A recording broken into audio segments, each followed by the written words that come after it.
guys, welcome to English Crazy Tricks with Usha. Today's structure is favorable to या conducive to. Favourable to और conducive to का मतलब होता है किसी चीज़ के कोई चीज़ अनुकूल होना या किसी चीज़ के उपयुक्त होना। यह जलवायु स्वास्थ्य के लिए अनुकूल नहीं है, यानी कि स्वास्थ्य के लिए क्या नहीं है, उपयुक्त नहीं है। तो यहाँ पर हम फेवरेबल या फिर कंड्यूसिव का यूज़ कर सकते हैं to make these kind of sentences. तो चलिए सेंटेंसेस देखते हैं किस टाइप के हैं। सबसे पहले इसका प्रॉपर मीनिंग समझ लेते हैं कि कहाँ और किस वे में हमें इसको यूज़ करना है। तो सबसे पहले यहाँ पे देखें हम कि जब हम कोई चीज़ किसी के सूटेबल होगी या हेल्पफुल होगी तब हम इनको यूज़ करेंगे, या कोई जब अपनी लाइकिंग शो करेगा, पसंद शो करेगा या अप्रूवल देगा तब भी हम इनका यूज़ करेंगे। एग्जाम्पल से देखते हैं। आज स्कीइंग के लिए परिस्थिति अनुकूल है। स्कीइंग एक टाइप का गेम होता है जो बर्फ पर हम लोग जो एक टाइप से स्केटिंग करते हैं, तो ये होता है स्कीइंग। तो conditions are favourable for skiing today.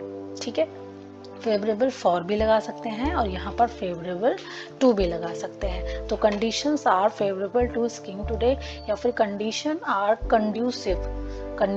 Conducive to skiing today. ठीक है, तो दोनों का ही आप यूज कर सकते हो। यह जलवायु मेरे स्वास्थ्य के लिए अनुकूल नहीं है, यानी कि मेरे स्वास्थ्य के लिए हेल्पफुल नहीं है, सूटेबल नहीं है।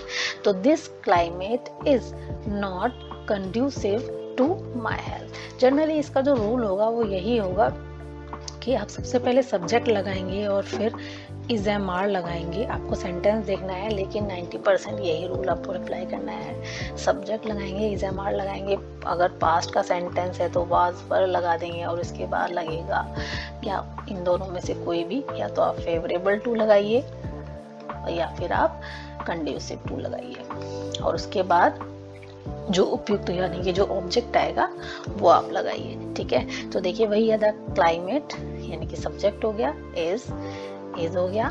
नेगेटिव सेंटेंसेस हमने नॉट लगाया, तो इसके बाद अगर नेगेटिव है तो आप नॉट लगाएंगे और उसके बाद लगाएंगे कंड्यूसिव टू माई हेल्थ, या इसको फेवरेबल से भी बना सकते हैं, this climate is not favourable to my health. ठीक है, अब यहाँ पर देखिए उसने अपने माता पिता पर अनुकूल प्रभाव डाला। अनुकूल प्रभाव का मतलब होता है कि उसने अपने माता पिता पर एक पॉजिटिव इफेक्ट डाला। ठीक है, उसके माता पिता ने उसको लाइक किया, उसको अप्रूव कर दिया।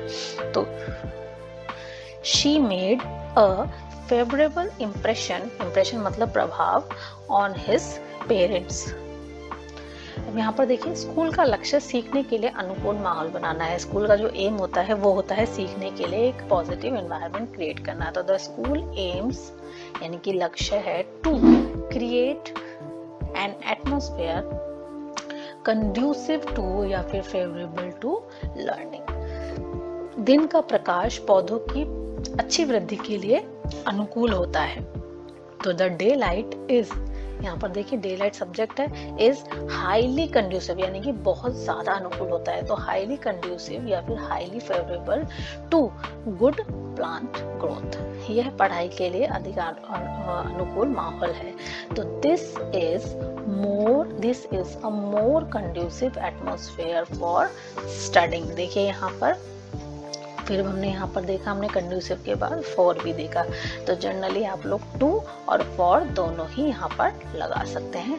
ठीक है, काली मिट्टी कपास की वृद्धि के लिए अनुकूल होती है।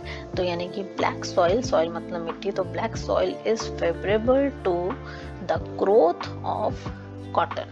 यह रवैया विकास के लिए अनुकूल नहीं है। विकास मतलब कि डेवलपमेंट। तो this attitude is not conducive to the development. तो इस टाइप से हम लोग सेंटेंसेस को बना सकते हैं। ठीक है, तो और भी हम सेंटेंसेस बना सकते हैं कि जैसे कि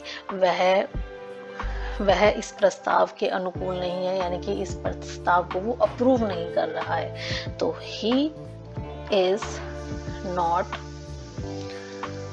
यहाँ पर लिखेंगे हम फेवरेबल टू द प्रपोजल। ठीक है, तो वो प्रस्ताव के अनुकूल नहीं है, यानी कि उसको अप्रूव नहीं कर रहा है, प्रस्ताव उसके लिए सूटेबल नहीं है।